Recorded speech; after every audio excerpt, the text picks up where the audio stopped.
Man, let me see. Man, Anthony Mackie done turned into he done turned into Killmonger, the Terminator. He done turned into Denzel from Training Day. and a and the ultimate militant nigga. Oh, I said nigga too. I wasn't supposed to say that. Hopefully YouTube won't mess with me too much on that. But yeah, this film right here, Outside the Wire, uh, it's a lot to it. I think it's on the surface, it doesn't seem like the kind of movie that you need to watch two or three times, but it really is. You know, it's really a film you need to kind of watch two or three times to kind of get what they were trying to do, what they wanted to do, and what they could have done. Because there's a lot of subtext in this film. There's a lot of deep rooted subtext, and it's just it's interesting to see Anthony Mackie evolve. I will say that too, to see him in this kind of role, to where he's a brother almost bringing the truth about white supremacy. He's like a brother that's the woke. He woke up, man, and realized he's not gonna follow his masters, and we'll get into that. Um, we'll definitely get into that. But I think with this film, I think its main focus was to deliver its message, and that was more important than the plot. I think the plot was inconsequential to the message they were trying to deliver. And man, after watching this film, actually before it even ended, I had to go look up the director who produced it. I'm like, what kind of messages are they trying to, give to us? What kind of maniacal, because they were almost whipping you over the head with their messages, and it even made the plot a little corny because they were so concentrated in doing it. They were whipping you over the head with it and making it subliminal, all in one, right? So the story is basically it's in a futuristic world, which is interesting. Whenever I always believe whenever they give you a movie about the future, they're trying to tell us something. I think they're trying to tell us something in all movies. Um, and what a lot of people don't realize, they don't realize the depths and the subliminals that directors actually put in their films, or they put it in there to convey a larger message. Like Star Wars has a lot of deep, esoteric, Zen-like messages and messages about parenthood and all that kind of stuff. Right? It's deeper than just blazers and lightsabers and good and evil. Right? So, the story is about it's in the future, and you have somebody who's a drone pilot. Basically, he controls the bombers and the airplanes that drop bombs from a remote control, and that's Thomas Hart, played by Damson Idris, the brother out of Snowfall. Um, and there's something to that too. You got these British actors playing Americans. But he's a drone pilot, and so he usually kills people uh, without being there. You know, and there's something sinister to that. There's something I won't say a bit cowardly, but there's if, from a certain viewpoint in the film, kind of goes over this. Man, there's no glory in really bombing somebody from a long distance away. Uh, we give medal to soldiers and veterans who go out there in the field and really risk their life. So that plays out, and Thomas Harp, who is Damson Idris' character, he winds up saving 38 soldiers, but two of the soldiers die in one of his drone attacks. So he gets demoted and he gets paired up with Anthony Mackie's character, who is who turns out to be a cyborg, right? Or artificial. He's an AI, right? So he's not even really human, but he's like one of the best replicas of humanity. He can be a machine or he can be human, as human as you want him to be, right? Um, so he has to go on a mission with him to find this villain named Koval and take the coordinates from these nukes. So in this futuristic world, I think Russia and another country is at war. And we're on. This is, you got to imagine. Uh, Technological warfare has really skyrocketed up, right? So you have America basically playing peacemaker with a lot of these warring countries, and I think Russia is one of them, right? And that's an interesting analogy, right? Because in different countries, this is how America got into war with Vietnam. Vietnam was really between, and maybe this film is an analogy of that, but Vietnam was really between the French and the Vietnamese. It had nothing to do with the United States. The United States was selling weapons to both sides. And then France was getting their ass kicked, and then the United States jumped in. And that was how and so this film was very much an analogy of that. And you had that going on in multiple countries where the United States plays peacemaker, but they have a financial interest as well. So it's like the country that's supposed to be fighting for freedom across the world actually wants wars because it makes them money. It's more profitable. Lord of War tapped into this too. And I would say there's some Lord of War themes in this film as well. So Koval is supposed to be this terrorist who has these powerful nukes that can just set it off, right? And they supposed to find Koval. But that's all a misdirection. And see, a lot of people complain about him not being a good villain. And he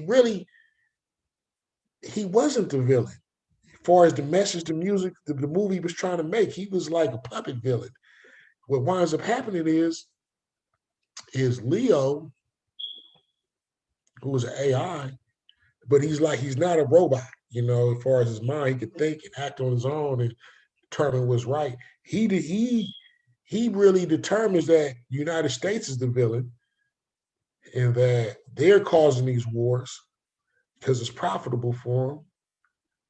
And they're using these machines, and we're in the future, so they had these high-tech machines that fight on the side of the U.S., and I'm not sure if they have other Leo types, but you got Leo who's like, so far he looks like the only one of his kind, who's just, as the film goes on, man, he's a bad mother, shut your mouth, right?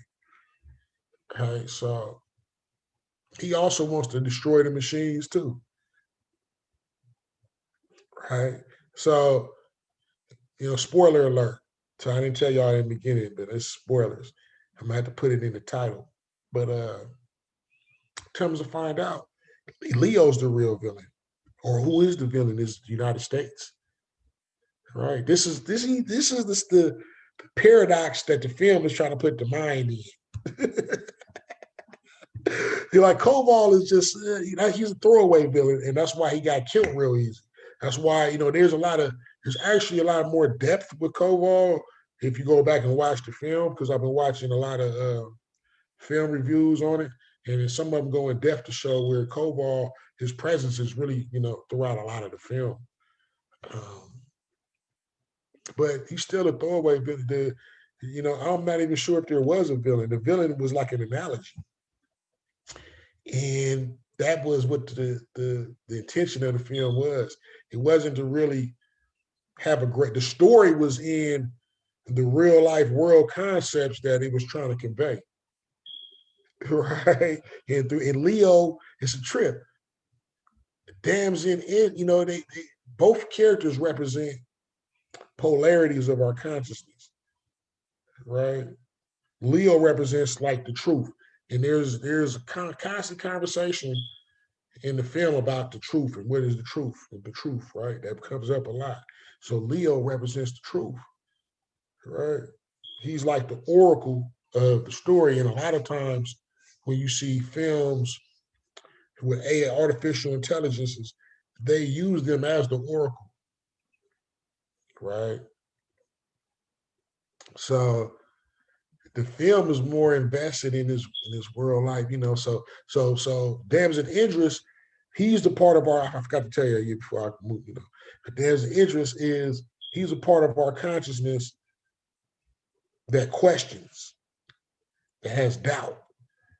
He's also the part of our consciousness that wants to believe in the greater good. He actually brings that up in the greater good that people can change, and you know. So you see, it's interesting. You see it's a trip. It came out on Martin Luther King's birthday. You see these Malcolm X, Martin Luther King analogies too, right? You know, this film has a lot of different analogies and things like that. So the villain is war. The villain ain't Koval, and the villain ain't Leo, but he kind of turns into the antagonist. He becomes a film about stopping him. The villain is war, and Leo, at being an oracle, says that. You know, he's trying to end all war, right? You know, so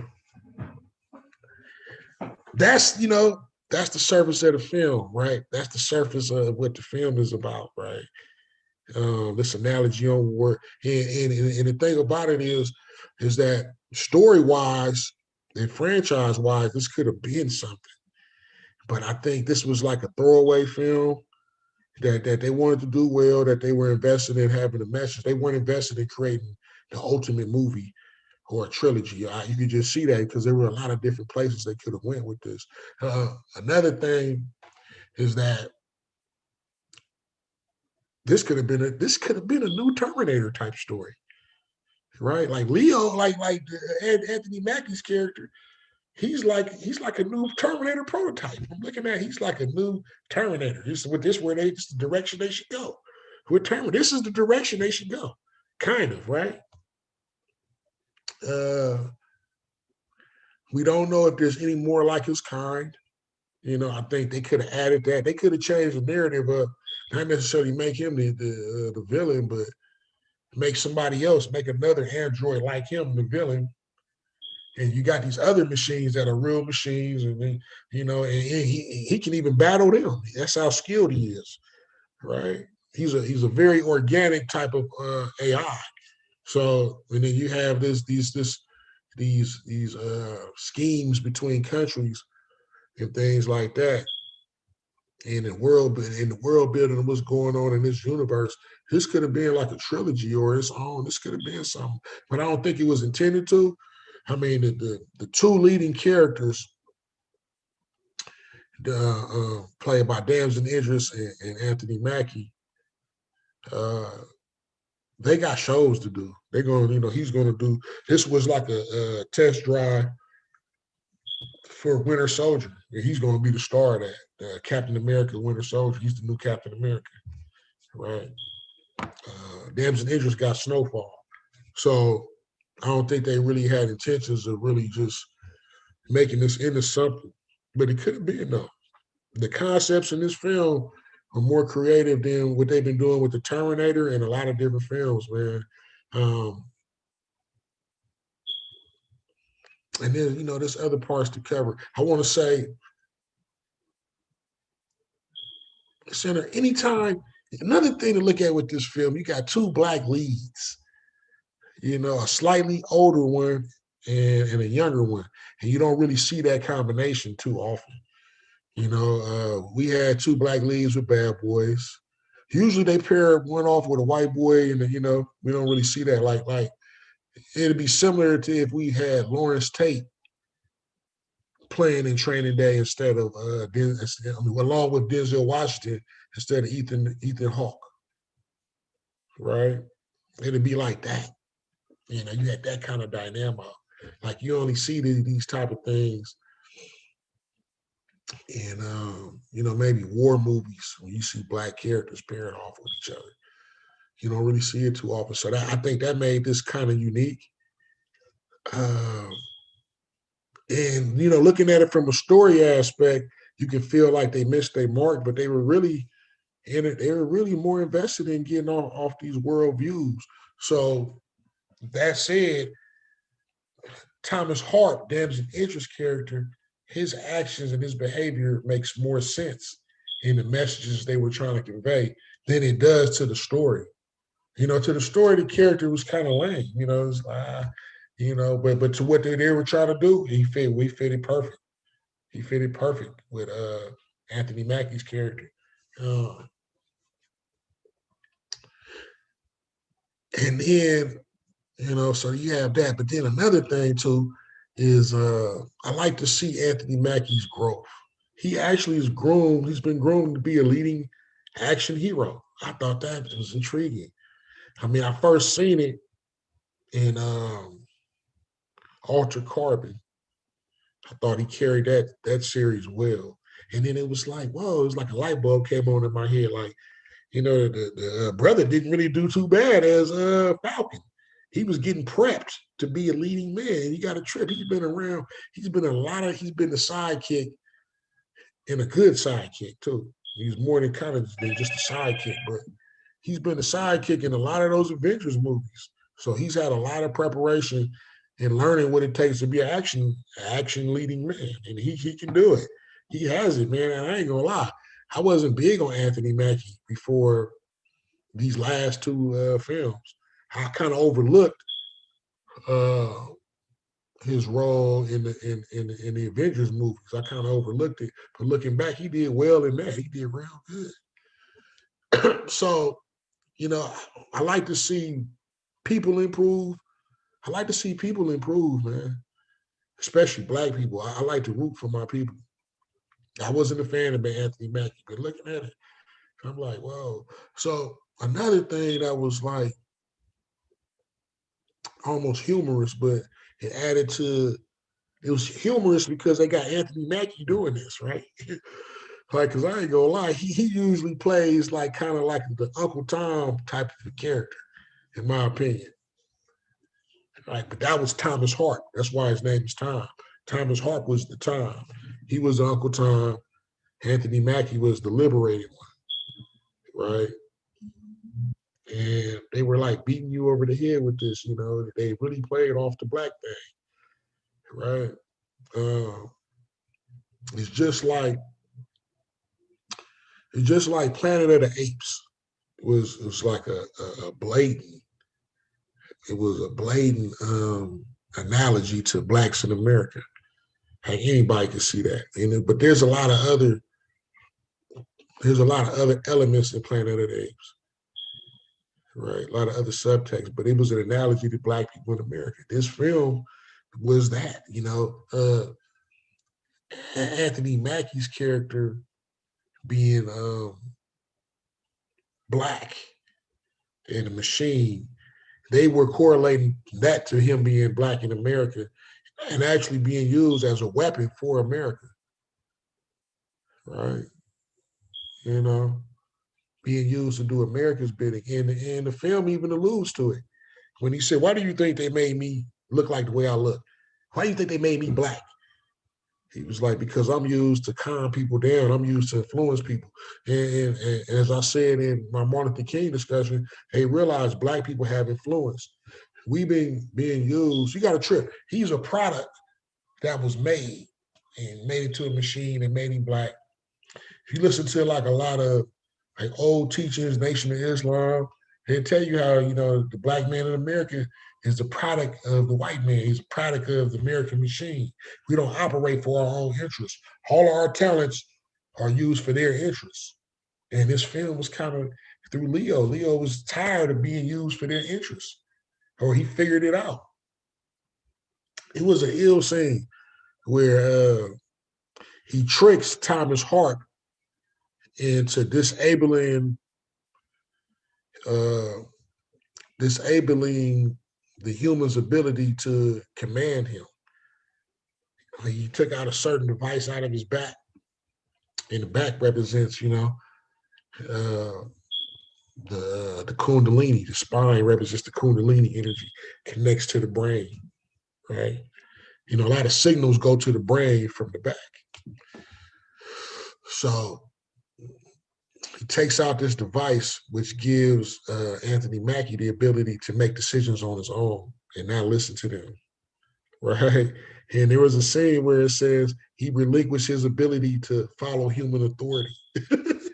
He relinquished his need to follow human authority. I'm like, wow, this is like, I'm not gonna be a slave no more, right? And he was an oracle. It was a trip. Like he was like somebody trying to liberate Thomas Harp's character, because like nobody really cared about Tom. He was, after he did that bombing, he was hated. He was in them as analogies too. He got this jet black man working on a base, young kid with all these white superiors. I'm not even sure if they had any other officer besides Anthony Mackie that was a superior. That was that was that was black. That was a superior. All these white superiors, they didn't really care about him. They treated him like dirt. Anthony Mackie was the only one that had compassion and was trying to teach him and game him, in a way a black man to do. He cracking jokes on him, and giving hints about the system. He was like teaching it on his journey. It was like a training day, but on his journey, it was actually movies just like Training Day. It's almost to the T, right? Just like Training Day, but he's teaching him, man, and he's subliminally bringing up these contradictions about the U.S. government and about who you've been following and who you've been serving, right? And trying to get him, to stick with me, man. But Thomas Thomas Harp, in the end,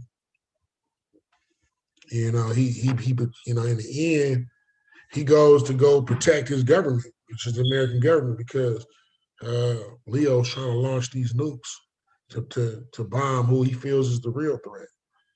And it was ill, man. He was trying to tell him, man, I'm trying to shut down the machine, man. He was like, I'm trying to. That's what he was telling telling Thomas Harp, who is Damson Idris' character. He said, I'm trying to shut down the machine, right? Spoiler alert. You know, the movie ended real stupid, but he was really just trying to get off his messages. Damson Idris tracks Leo down. He tries to shoot him, but regular bullets don't work on him. He's an android. They just only go. It's like like getting cut or something. They don't do nothing to him.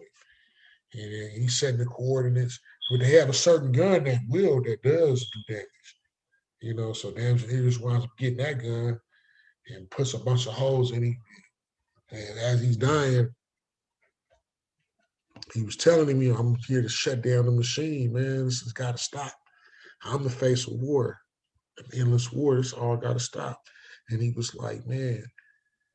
And he said, and then it just said, man, is that the truth, man? You ain't told me the truth. You've been. And he said, man, that is the motherfucking truth. He was the oracle in this, man. He was like somebody trying to enlighten him and wake him up. And it was like so many messages to like Black America and Black people in this country. That, man, I say you got to watch it again. I think that's really what it was trying to do. It was really trying to convey messages. It really, it wasn't investing in having a great story. It could have had that. The message was to like even confuse you on who the real enemy was. That's why people who's like reviewing this or watching it, I think they seeing it wrong because they just hit me over the head with the message so much that I wound up catching it. I ain't gonna lie, it was times where I was a little disinterested. But then as the movie went on, I checked in and I started seeing exactly what they was trying to do, what they was trying to convey. And it was, and I'll say, man, people complain about the action. I love the action in this.